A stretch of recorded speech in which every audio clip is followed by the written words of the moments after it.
Hey, what's up YouTube? I'm Dex. And I'm Mike, and today we're doing a review for Contract to Kill, starring Steven Seagal, Russell Wong, and Gemma DeLinder. Steven Seagal plays a government agent who teams up with Russell Wong, Gemma DeLinder to prevent Islamic extremists from attacking America. Okay, so we've said on the show before that, we are Steven Seagal fans. Yes. We grew up on the movie, so whenever something comes out recently, which we know is not going to be too good, we like to hate watch. And then, we're doing reviews for you. Yeah. Of course, surprise, surprise. This movie wasn't that good at all. I was shocked when I saw it. I was like, what? Another straight-to-DVD Steven Seagal film, and it wasn't even that good? Yes. This was not only just bad, this was Steven Seagal bad. And that's saying something. Like, this is the worst it's ever been. In fact, he just mailed in his performance worse than ever. But the thing about this movie is it was just boring, and it had way too much dialogue. It's like, how much talking is Steven Seagal going to do in this, which is not like him, because he doesn't like to talk or walk in his movies. Well, I will say this. He did do a lot of talking in this movie while sitting down. And in fact, he had a fight scene where he was sitting down. And he did have a double in this, as we all know. The double was walking up the steps. Yes, he can't walk up the steps. And walking through a tunnel. It was pretty bad. And his toupee, we believe, has actually gotten worse. It has gotten worse. It looks really bad. Like they use, what'd you say, shoe polish? In an article I read, it looks like there's black shoe polish. Yes. And then, he's trying to prevent this attack on America. He teams up with this guy, Russell Wong, who just flies drones. He's a drone expert. And this drone can apparently just do anything. Shoot a gun, blow up cars, go to the top of the buildings. And it's just like, what is he doing? It's just like, is this all he can do is fly a drone? Literally the whole movie, he's just looking at this screen. Like there's this little joystick, and he's just kind of moving it around. And it's funny because he's on top of this building and he has a hoodie, but the building's 100 feet up. Anyone's gonna be able to spot you. It's like, I don't get it. If you have the screen, why do you need to be outside? Because the bad guys can see you. And he's not even really that good at being this drone expert. Because he gets caught, right? He gets caught within the first 5 minutes of using the drone. Yeah. It's like, dude, we thought you were an expert. Exactly. So then he has another sidekick, female, also the love interest, Gemma DeLinder.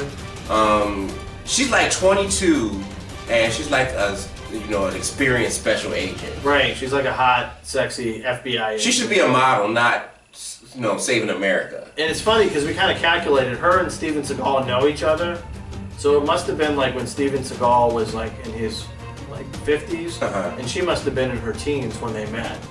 Because there's no possible way that this girl who's so young could know Steven Seagal, right? And how she got into the FBI at 22 and now she's a special agent? I don't know. But hey, it's Contract to Kill, right? Yeah, and then she's just the love interest, can she be your daughter or maybe your granddaughter, And then there's the most disturbing scene in the movie. Don't spoil it for him. Okay, I won't say it. You see the scene between the both of them. It's just what's going on, Yeah, and there's a lot of inappropriate lines by Seagal where he's just using dirty words for no reason. He'd be get the fuck up. Stay down, bitch. Get the fuck up, bitch. And after watching this movie before we did the review, I couldn't remember what happened in this movie. It was I got Men in Black. I was like, what the fuck?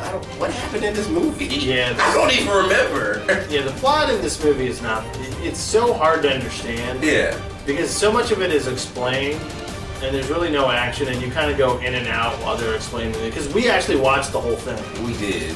We didn't forward through it. We watched the whole thing and we suffered. But there are some interesting things in the movie. For example, when Seagal is fighting people, it's the dude can't even move now, so they do these weird camera angles. Yes. And you just see hands flailing. And I swear, sometimes the guys he's fighting, it's different people with different hands that are in there.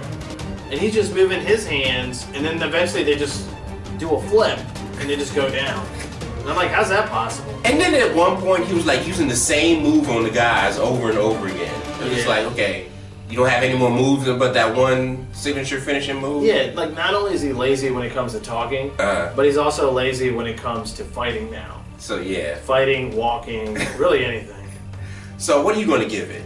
Okay, so obviously we would give it an F Mm-hmm. because, you know, it's a Steven Seagal film, but because it's Steven Seagal and it's straight to DVD, Mm-hmm. I'm gonna probably have to give this one a D-. Okay. This is not the worst Steven Seagal film. Uh-huh. I think Flight to Fury might be the worst.